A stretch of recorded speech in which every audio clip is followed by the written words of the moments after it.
로마서를 차례대로 살펴보고 있습니다. 로마서는 사도 바울이 로마 교회에 보낸 편지입니다. 이 로마 교회는 그 당시에 로마에 살고 있던 유대인들에 의해서 설립된 교회였습니다. 여러분 사도행전 2장을 보시면 오순절 성령 강림 사건을 기록하고 있는데, 그때 절기를 지키기 위해서 예루살렘으로 왔던 사람들이 베드로 사도의 설교를 듣고 회심을 하고 로마로 돌아가서 설립한 교회가 로마 교회였다고 학자들이 추정을 하고 있습니다. 사도 바울 자신이 개척 설립하지도 않았고 신앙에 대해서 가르친 적도 없었기 때문에 여러 차례 이 로마 교회를 방문하고자 했지만 그때마다 번번이 사정이 생기면서 단 한 번도 방문조차 하지 못했습니다. 그래서 신앙적인 가르침을 담은 편지를 적어서 로마 교회에 보냈는데, 그 편지가 바로 로마서입니다. 사도 바울은 로마 교회가 어떤 상황 가운데 있는지, 또 어떤 신앙 수준을 가지고 있는지 전혀 몰랐기 때문에 기독교 신앙의 가장 중요한 내용들을 담아서 편지를 보냈습니다. 편지를 시작하는 1장에서 바울은 자신이 로마 교회를 그토록 방문하고 싶었던 이유가 기독교 신앙의 가장 중요한 내용인 복음을 전하고 싶었기 때문이라고 말씀하면서 복음에 대해서 상세하게 설명합니다. 여러분, 복음이 뭐죠? 복음. 복된 소리. 뭐가 복된 소리죠? 기독교가 말하고 성경이 말하는 복된 소식, 복된 소리는 무엇에 관한 거예요? 무엇에 관한 거죠? 그걸 전하고 싶어서 바울이 지금 로마 교회를 여러 차례 방문하고 싶었는데 사정이 생겨서 방문할 수가 없게 되자 편지로라도 적어서 지금 보내고 있는 거죠. 뭘 전하고 싶은 거죠? 복음을 전하고 싶은 거죠. 복된 소식을 전하고 싶은 거죠. 성경이 가르치고 있고 기독교가 말하고 있는 복된 소식, 사도 바울이 그토록 전하고 싶어 하고 있는 이 복된 소식은 어떤 소식입니까? 무엇에 대한 소식? 무엇에 대한 소식? 하나님에 대한 소식이겠죠. 하나님이 우리를 어떻게 하셨다? 쉽게 말하면 하나님이 우리를 어떻게 하셨다? 어떻게 하셨다, 현수? 구원하셨다. 구원에 대한 소식. 삼위 하나님이 이루신 우리가 받은 구원에 대한 소식. 그것을 성경은 복음이라고 하고, 기독교는 그 복음을 전하고 있는 겁니다. 사도 바울도 지금 한 번도 자기가 가보지 못했고 한 번도 가르쳐 보지 못했던, 소문으로만 들었던 로마 교회에 방문하려고 했지만 할 수가 없었기 때문에 편지를 적고 있는 거죠. 그래서 그 편지 가운데 왜 그토록 방문하고 싶어 하느냐? 뭘 전하고 싶었기 때문에? 복음을 전하고 싶었기 때문이다 라고 1장에서 밝히고 있는 겁니다. 복음은 뭐라고요? 하나님이, 삼위 하나님이 이루신 누구의 구원? 우리의 구원. 우리가 받은 삼위 하나님이 이루신 그 구원에 대해서 바울은 전하고 싶었기 때문에 로마 교회를 여러 차례 방문하려고 하다가 여의치 않자 편지로라도 그 소식, 복음에 대해서 적어서 지금 로마 교회에 보내고 있는 것이다 라고 이야기하면서 이 로마서를 시작하는 겁니다. 왜 그토록 복음을 전하고 싶었을까요? 왜 하나님이 이루신 구원에 대한 소식, 우리가 받은 구원에 대한 소식을 왜 그토록 이 하나님이 이루신 구원에 대한 소식을 전하고 싶었을까요? 세상에 전하고 싶었고, 그리고 교회에도 다시 한번 전하고 싶었던 까닭이 뭐죠? 지금 현재도 심판하시는 하나님의 진노가 이 세상 가운데 쏟아지고 있기 때문이다. 지금 현재도 이 세상에 쏟아지고 있는데 어떤 모습으로 쏟아지고 있다고요? 그냥 그렇게 살다가 죽도록 내버려 두시는 모습으로 지금 하나님의 진노하심이 지금도 진노하셔서 심판하시는 그것이 지금 현재도 이 세상에 쏟아지고 있기 때문에 바울은 복음을 그토록 전하고 싶었던 것이다. 왜요? 그 하나님의 진노를 피할 수 있는 유일한 길은 뭐밖에 없기 때문이다. 이 삼위 하나님이 이루신 구원, 이것밖에 없기 때문에, 이 복된 소식밖에 없기 때문에 하나님의 진노가 지금 현재도 쏟아지고 있는 이 세상 가운데 바울은 복음을 전하고 싶었던 것이고, 로마 교회에도 이 복음을 전하고 싶었던 것 아닙니까? 앞에 내용이 기억나십니까? 다 했던 내용이에요. 지금도 하나님의 진노는요, 이 세상에 쏟아지고 있어요. 아니, 이렇게 살기가 좋고, 이렇게 평화롭고, 이렇게 돈만 있으면 뭐든지 되는 세상인데 무슨 하나님의 진노가 쏟아져요? 무슨 하나님의 심판이 쏟아지고 있어요? 바울은 어떤 모습으로 쏟아지고 있다고 이야기합니까? 대표적인 모습이 어떤 모습이라고요? 사람들이 뭐 하는 모습? 동성 간의 성적 행위를 하는, 그게 대표적인 모습이다. 그게 하나님이 이 세상을 심판하고 있는 대표적인 모습이다. 왜요? 그냥 그렇게 살다가 죽도록 내버려 두시는 겁니다. 그냥 그렇게 음란하게 더럽게 그렇게 살다가 죽도록 그냥 내버려 두시기 때문에, 그런 심판을 하나님이 이 세상에 지금도 쏟아붓고 계시기 때문에 이 세상 가운데는 어떤 모습이 나타난다고요? 동성 간의 성적 행위를 비롯한, 대표하는 1장 마지막 절에 열거하고 있는 그런 모습들이 세상에 판을 치고 있는 것이다. 동성 간의 성적인 행위를 비롯해서 지금 현재 이 세상에 나타나고 있는 그 수많은 일들, 불의, 악독, 수군, 비방, 모욕하고 부모를 거역하고, 이런 다양한 1장 29절부터 31절에 나타나 있는 그런 모습들이 이 세상 가운데 왜 그렇게 나타나고 있고 왜 그렇게 판을 치고 있느냐? 하나님이 왜 그걸 그냥 내버려 두고 계시느냐? 왜요? 심판하고 계시기 때문이죠. 그냥 그렇게 살다가 죽으라는 겁니다. 그렇게 그냥 살다가, 쉽게 말하면 지옥 가라는 겁니다.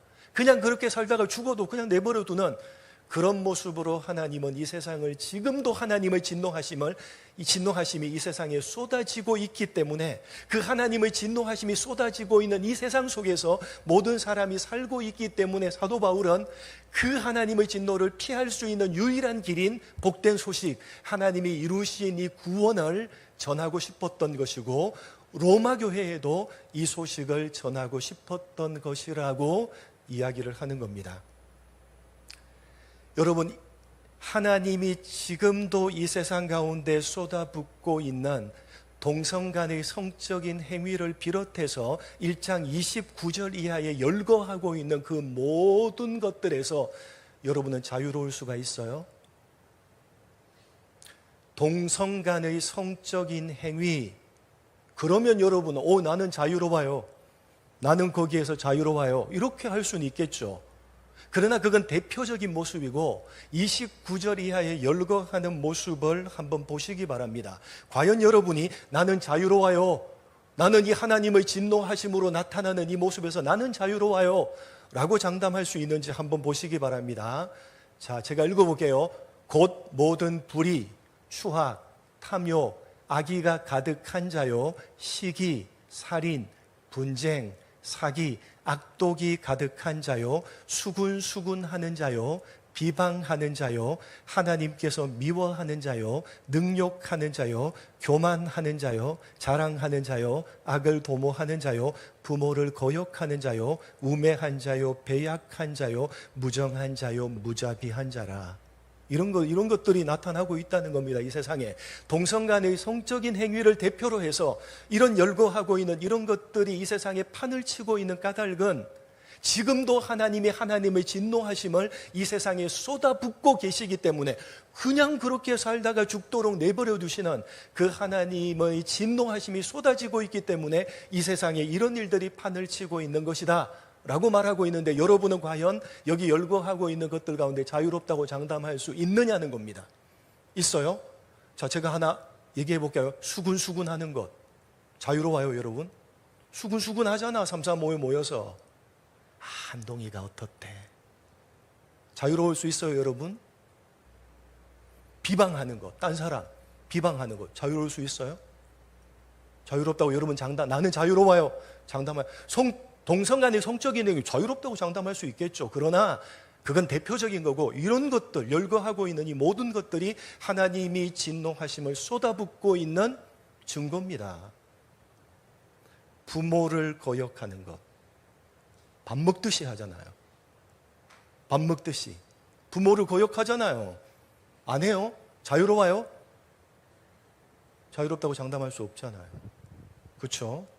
여러분, 여기 열거하고 있는 것들 하나하나는 하나님의 진노하심이 쏟아지고 있는 사람들에게 나타나는 모습입니다. 그러니까 만약에 이런 모습들 가운데 단 하나라도 여러분에게 나타나고 있다면 여러분도 역시 하나님의 진노하심 가운데 있는 겁니다.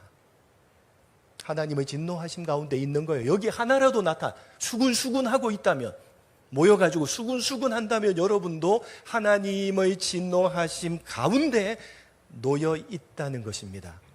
살펴보시면요, 아마 여기 열거하고 있는 것들 중에 하나도 걸리지 않는 사람은 있겠어요, 없겠어요? 단 한 사람도 없을 겁니다. 다시 말해서 쏟아 부으시는 하나님의 진노하심에서 벗어날 수 있는 사람은 아무도 없습니다. 아무도 없습니다. 아무도 없어요. 다른 사람을 비판하고 판단한다고 해서 그 사람이 하나님의 진노하심에서 벗어나게 되는 것은 결코 아닙니다. 야, 너 왜 그래? 너 그거 하면 안 되잖아. 야, 너 왜 그래? 남을 판단하고 남을 비판한다고 해서 나는 자유롭다. 그건 나는 해당 안 된다는 것 아닙니까? 야, 수근수근 하지 마. 사실은 자기도 수근수근 하거든요. 남을 판단하고 남을 비판한다고 해서 그것이 여기에서 자유롭다고 자랑할 수 없다는 겁니다. 그래서 2장으로 이어가면서 남을 판단하는 문제를 얘기하는 거예요. 남을 판단하는 너도 똑같은 일을 행하면서 왜 남을 판단하느냐? 남을 판단한다고 해서 네가 여기에서 자유로워질 수 있는 건 아니다. 누구를 향해서 얘기하겠어요? 안 믿는 사람이라기보다는 믿는 우리 교회를 향해서 바울이 로마 교회를 향해서 이야기하고 우리를 향해서 얘기하는 거예요.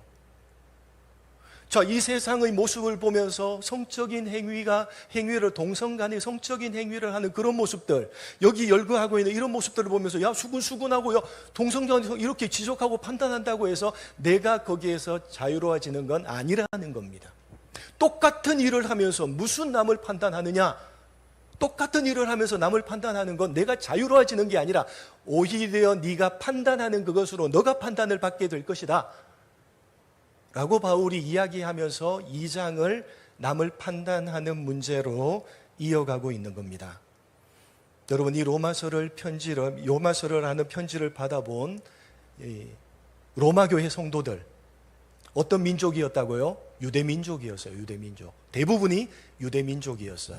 유대인들은요, 어떻게 생각했죠? 유대인들인데 아까 말했듯이 오순절 성령 강림 때 절기를 지키려고 예루살렘에 갔다가 사도 베드로로부터 설교를 듣고 기독교 신앙으로 개종을 하고 회심을 해서 개종을 해서 자기가 살던 로마로 돌아가서 교회를 세웠던 게 로마 교회예요. 그래서 유대민족이에요. 유대민족. 원래 유대교였는데 개종을 해서 기독교가 된 사람들, 그 사람들을 향해서 로마 교회, 그 성도들을 향해서 지금 바울이 편지를 보내고 있는 거거든요. 그 유대인들은요, 자기들이 이방 사람들과 종자가 다르다고 자기는 생각했어요. 유대인들은 그렇게 생각합니다. 지금도 그렇게 생각하고 있습니다. 저들은 하나님께서 수많은 민족들 가운데 오직 자신들 유대민족만을 택하셨고, 그렇게 택하신 까닭은 모든 민족들 가운데 유대민족이 하나님의 선택하심을 받을 만한 뛰어난 민족이라고 저들은 생각하고 있는 겁니다. 그랬기 때문에, 뛰어난 민족이기 때문에 하나님이 선택하셨어 라고 생각하는 겁니다. 오직 유대민족만이 하나님께서 택하실 만한 탁월한 민족이고 모든 다른 민족들은 지옥의 땔감이다 라고 생각하는 것이 저들 유대인들이 가지고 있는 뿌리 깊은 선민사상입니다. 심지어는 당시에 기독교 신앙을 받아들이고 기독교 신자가 된 유대인들 가운데서도 많은 사람들은 여전히 그런 선민사상을 버리지 못하고 있었습니다. 그래서 사도 바울이 그 누구도 쏟아부으시는 하나님의 진노하심에서 자유로울 수 있는 사람은 없다고 서로 율법을 기준으로 해서 이방인들을 판단하고 비판하고 있는 유대인들이라 할지라도 하나님의 진노하심에서 벗어날 수 없다고 2장의 말씀으로 이어가고 있는 것입니다. 이렇게 여러분 1장 복음을 전하고 싶었기 때문이다. 왜? 하나님의 진노하심이 쏟아붓고 있기 때문에 그 진노하심에서 벗어날 수 있는 건 이 복음밖에 없기 때문에 그토록 복음을 전하고 싶었던 것이다. 이 하나님의 진노하심에는 아무도 벗어날 수 있는 사람이 없다. 유대인들이 율법을 가지고 자기들은 의롭다 하면서 율법을 지키면서 지키지 않은 이방인들을 향해서 너는 왜 그래? 라고 비판하고 판단한다고 해서 사실은 유대인들도 자유로워지는 것은 아니다. 그 누구도 이 하나님의 진노하심 쏟아부으시는 하나님의 심판에서 벗어날 수 있는 사람은 단 한 사람도 없다라는 맥락에서 오늘 본문을 이야기하는 겁니다. 읽었던 2장 6절 이하의 말씀을 바울이 이야기하고 있는 겁니다. 이런 흐름과 맥락을 잘 기억하시고 어떻게 말하고 있는지를 한번 살펴봅니다. 6절로 8절 이렇게 말합니다. 세 절을 함께 같이 읽겠습니다. 시작.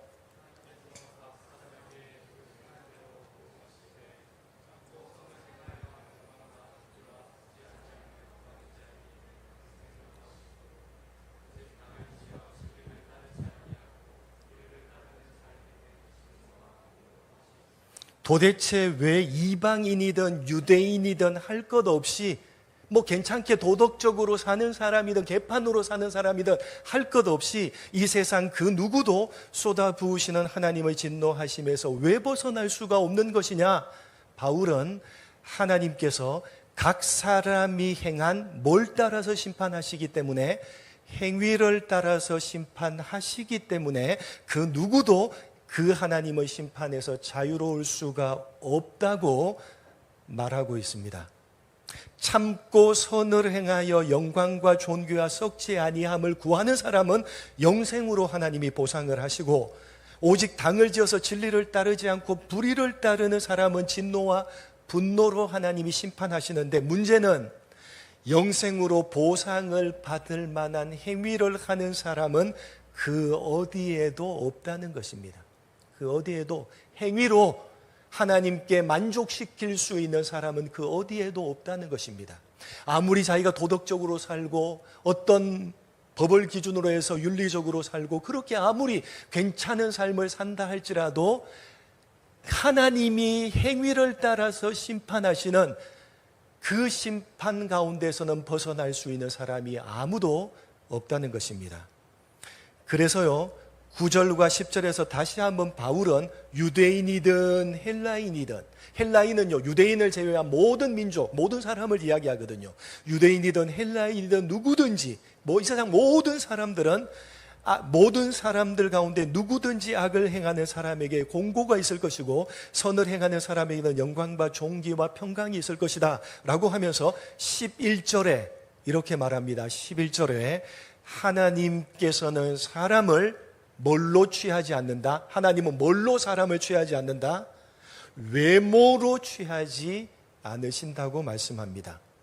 사람의 외적인 모습을 보는 것이 아니라 하나님은 그 사람의 내면 중심까지 보신다는 것입니다. 그렇기 때문에 각 사람이 행한 행위를 따라서 심판하시는 하나님의 그 심판에서 벗어날 수 있는 사람은 아무도 없다는 것입니다. 그러고 나서 12절부터 15절에서 바울은 율법이 있는 사람, 즉 유대인들은 율법을 기준으로 해서 행위를 따라서 심판을 받을 것이고, 율법이 없는 사람, 이방인들은 율법을 대신해서 그들의 양심을 기준으로 해서 행위를 따라서 심판을 받을 것이기 때문에 유대인이든 헬라인이든 이 세상 그 누구라도 하나님이 심판하시는 하나님의 진노하심에서 벗어날 수가 있는 사람은 단 한 사람도 없다라고 말합니다. 여러분, 이렇게 2장 전체에서 바울은 유대인이든지 헬라인이든지 이 세상 그 누구도 하나님의 심판에서 벗어날 수가 없다, 진노하시는 하나님의 심판에서 벗어날 수가 없다고 말하는데, 오늘 본문에서는 특별히 하나님께서 세상 모든 사람들을 뭐에 따라 심판하신다?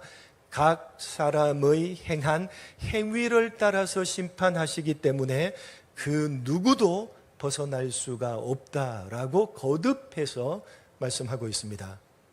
여러분, 오늘 본문에서 바울이 거듭 말하고 있듯이 하나님께서는 우리가 행하는 행위를 따라서 심판하시기 때문에 그것도 외적으로 행하는 모습만이 아니라 내면의 마음 중심까지 꿰뚫어 보시면서 그 사람이 행하는 행위를 따라서 심판을 하시기 때문에 하나님의 진노하심에서 벗어날 수 있는 사람은 단 한 사람도 없습니다. 유대인을 비롯해서 어떤 사람들은 자신들이 행하는 행위로 하나님을 만족시킬 수 있다, 도덕적 윤리적으로 꽤 괜찮게 사는 사람은 그것으로 만족시킬 수 있다고 생각하지만, 그러나 하나님께서는 외적인 모습이 아니라 중심까지 보시기 때문에 그 누구도 하나님의 심판을 피할 수가 없다는 것입니다. 여러분, 바울은 왜 이토록 이러한 사실을 거듭거듭 강조하고 있는 것이냐 하면, 바울이 그토록 전하고 싶었던 오직 복음만이, 아무도 하나님의 심판에, 그 무엇도 그 누구도 하나님의 심판에서 벗어날 수가 없는데, 오직 뭐만이? 바울이 전하고 싶었던 이 복음만이 유일하게 하나님의 심판에서 벗어날 수가 있는 것이기 때문에 바울은 로마교회에 그토록 복음을 전하고 싶었던 것이고, 오늘 편지로라도 적어서 이 복음에 대해서 이야기하는 겁니다. 그게 로마서입니다. 이 세상 그 누구도 그 어떤 것으로 진노하시는 하나님의 심판에서 벗어나게 할 수가 없는데, 오직 뭐만이? 오직 복음만이, 오직 하나님이 이루시는 구원만이 그 하나님의 진노하심에서 벗어나게 해준다는 것입니다. 그래서 바울은 16절 말씀으로 이 단락을 마무리하는 것입니다. 오늘 본문 말씀을 통해서 바울이 말하고자 하는 핵심입니다. 2장 16절 같이 읽겠습니다. 시작.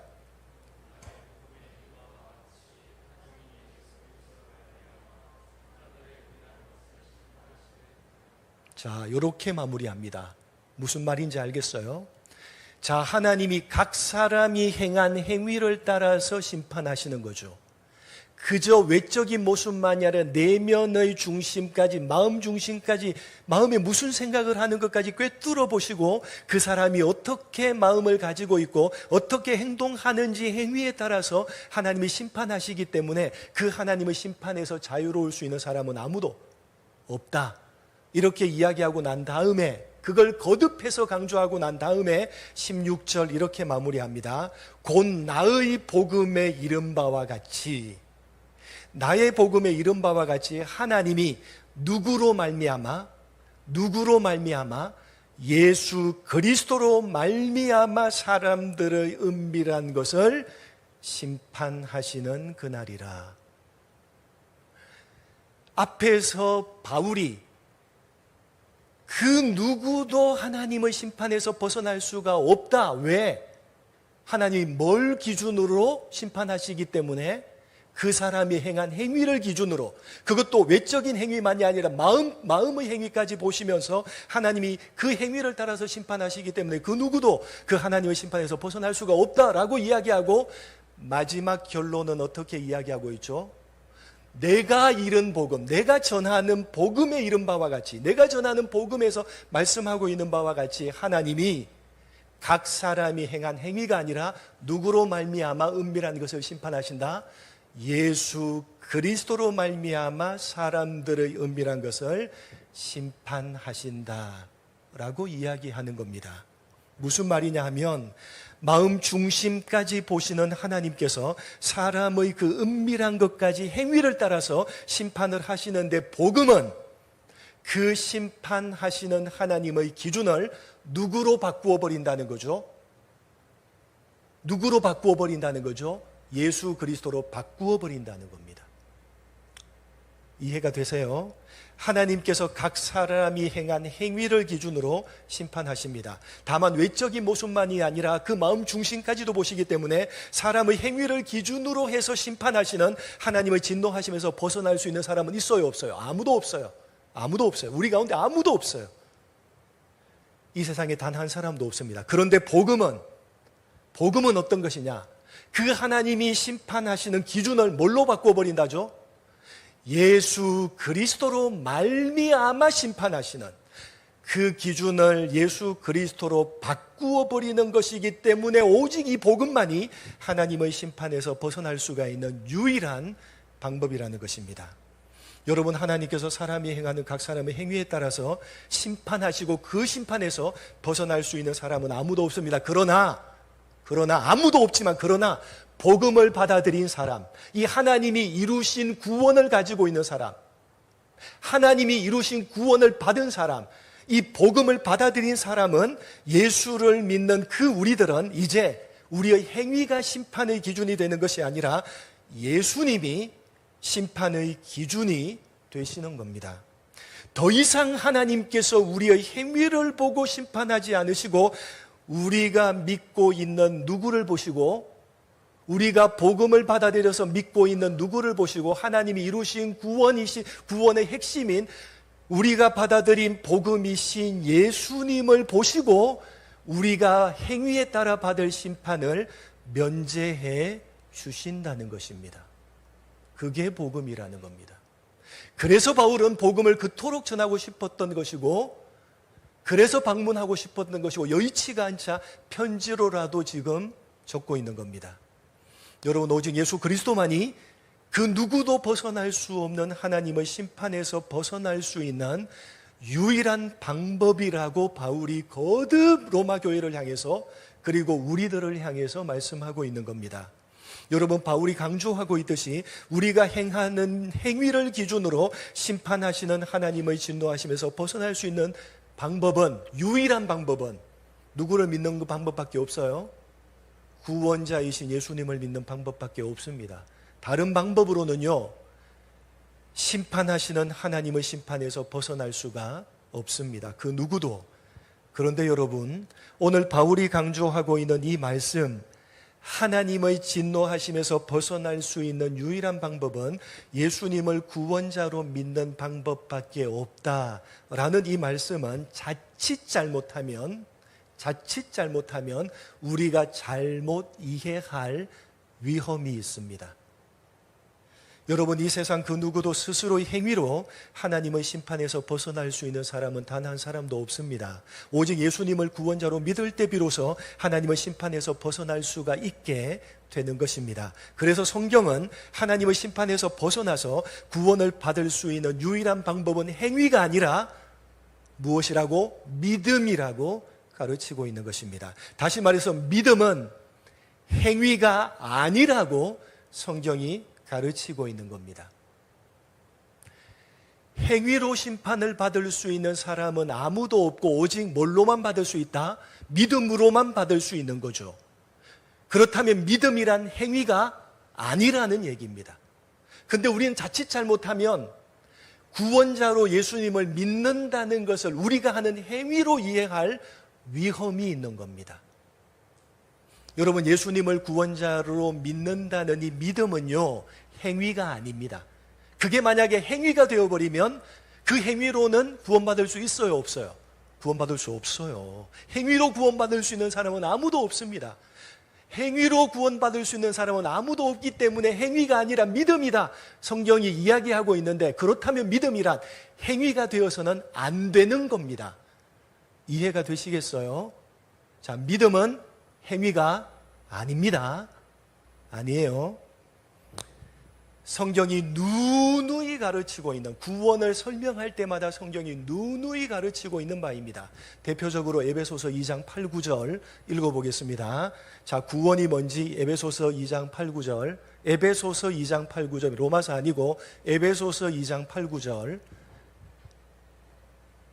에베소서 2장 8, 9절. 너희가 그 은혜에 의하여 믿음으로 말미암아 구원을 받았나니 이것이 너희에게서 난 것이 아니요 하나님의 선물이라. 행위에서 난 것이 아니니 이는 누구든지 자랑하지 못하게 하려 함이라. 자, 2장 8, 9절 다시 한번 읽어봅니다. 8절 9절 같이 읽습니다. 시작.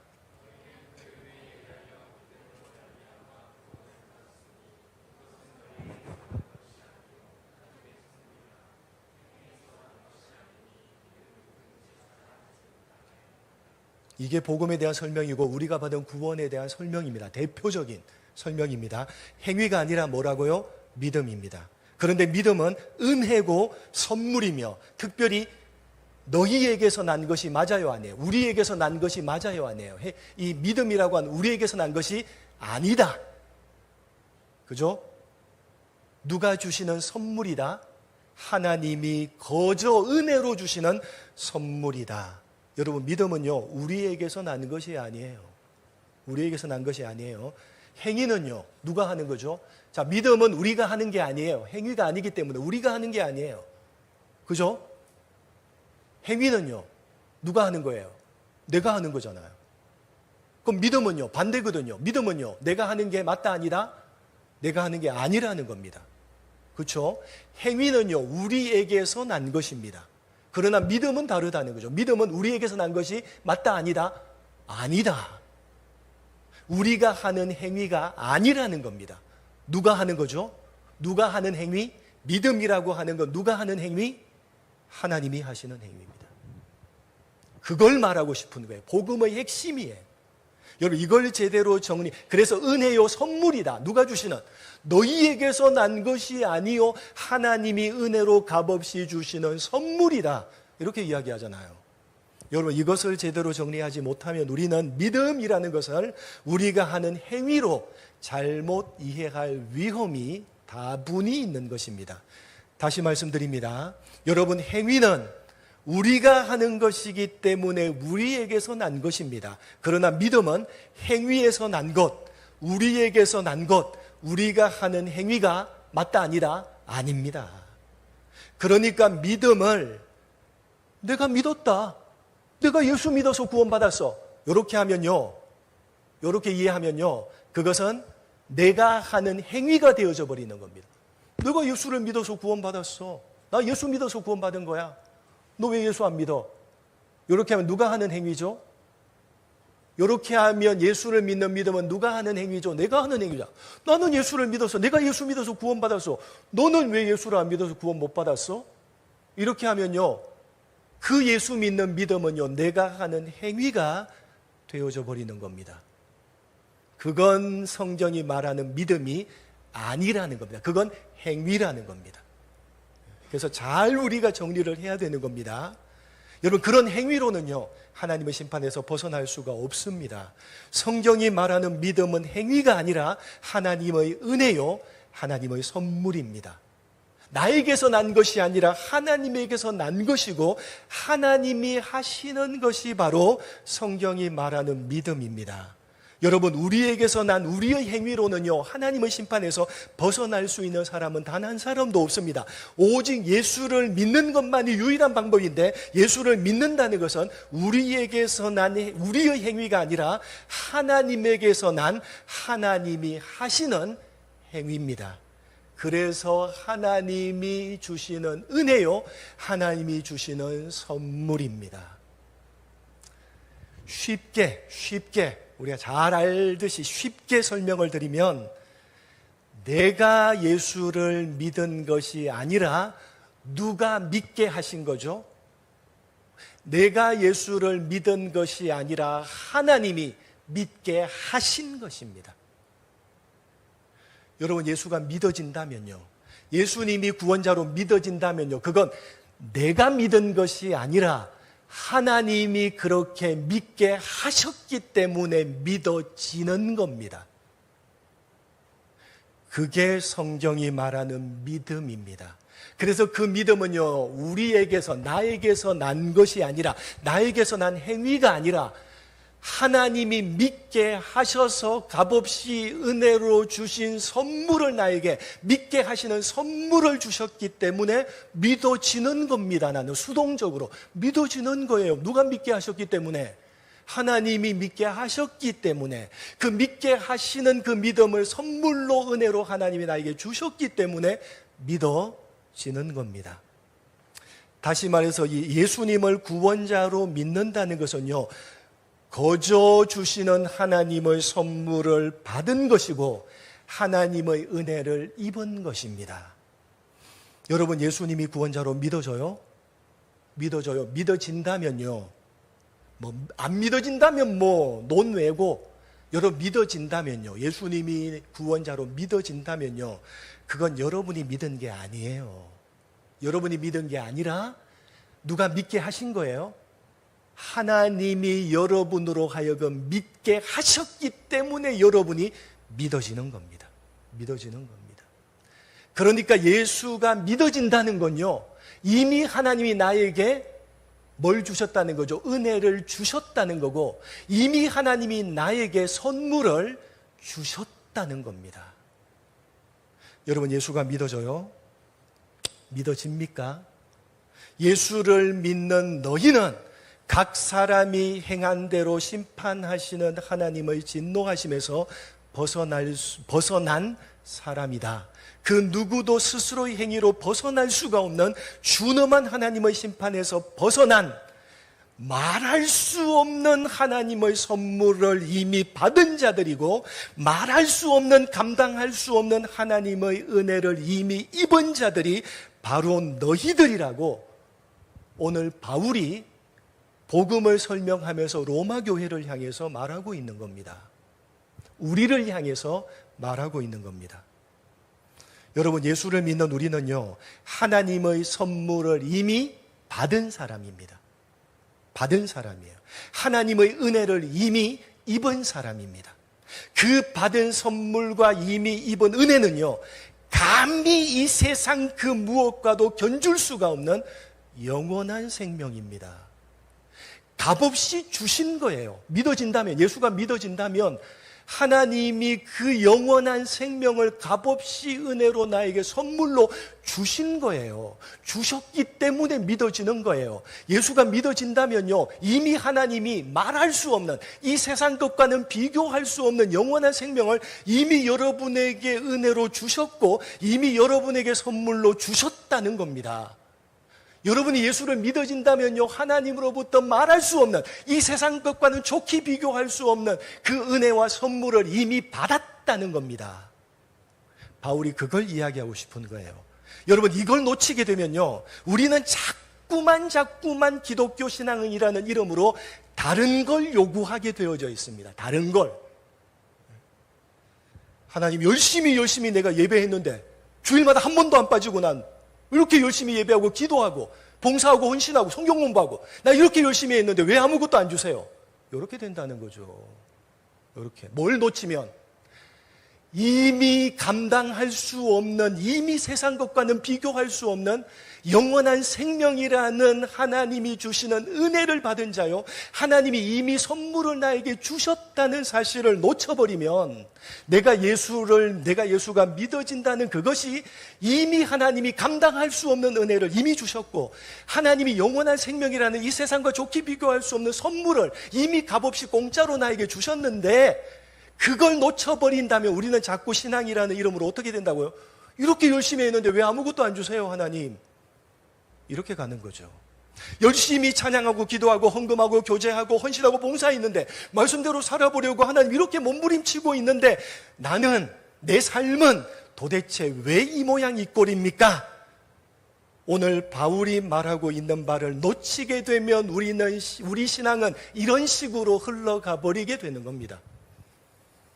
여러분, 신앙이라는 이름으로 우리가 불평하고, 신앙이라는 이름으로 우리가 원망하고, 신앙이라는 이름으로 우리가 낙담하고, 신앙이라는 이름으로 우리가 의심하는 가장 중요한 이유는 하나님의 선물을 이미 받았고 이미 은혜를 입었다는 사실을 우리가 망각하고 있기 때문이며, 이미 받은 그 선물과 이미 입은 그 은혜가 감히 이 세상 그 무엇과도 견줄 수가 없는 얼마나 가치가 있는 것인지를 제대로 모르고 있기 때문에 신앙이라는 이름으로 낙담하고, 신앙이라는 이름으로 원망하고, 신앙이라는 이름으로 불평하고 있는 겁니다.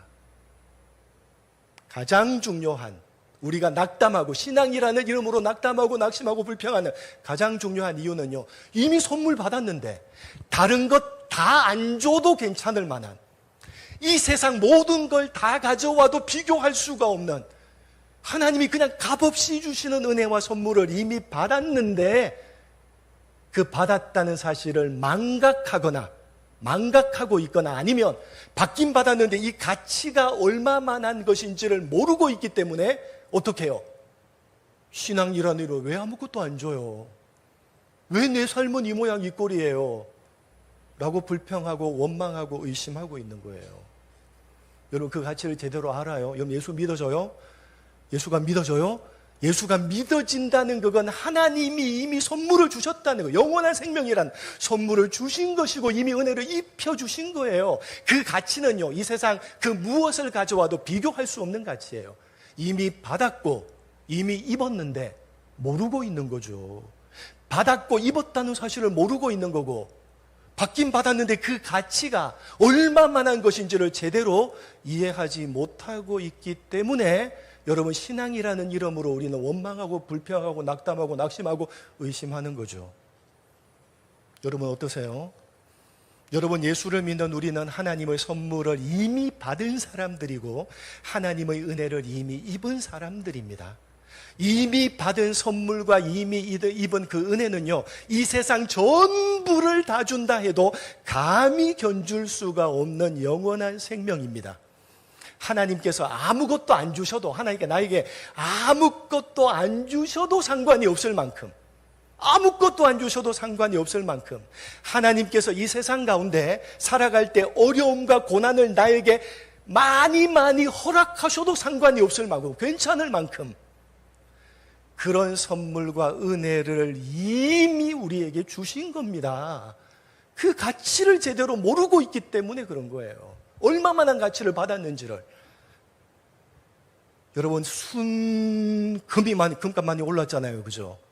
순금 막 100톤을 가지고 있는 게, 순금 100톤을 가지고 있어요. 이미 순금 100톤을 가지고 있는 사람이 길거리를 이렇게 걸어가다가 길거리에 리어커에 놓고 파는 1,000원짜리 금빛 반짝반짝 나는, 금빛 나는 그 이미테이션 반지를 보고 어떻게 해요?